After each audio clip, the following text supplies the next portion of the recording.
few hours before Pope Francis embarked on his longest papal journey last week, a delegation from the Central Committee of German Catholics, known as the ZDK, arrived in Rome. The delegation was led by ZDK President Irma Stetter-Karp, accompanied by Vice Presidents Claudia Notele and Thomas Südding, and Secretary General Mark Frings.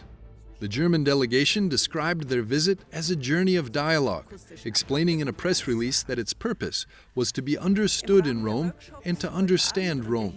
In recent years, tensions between the Vatican and the German ZDK have escalated, largely due to the Synodal Way, launched by the ZDK and the German Bishops' Conference in 2019.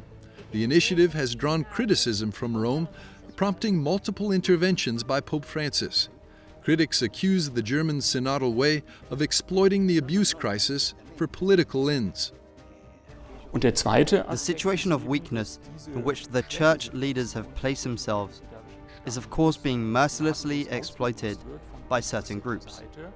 This was already the case in the USA, where it was not without reason that people spoke of an abuse of abuse.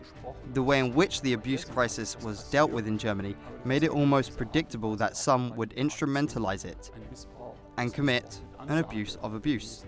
And the weakness that has become increasingly apparent in recent years is of course being deliberately exploited by the ZDK, in particular in order to assert its own interests in this way.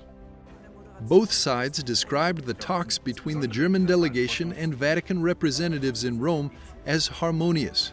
The dialogue is set to resume in the autumn, following the Synod of Bishops in Rome.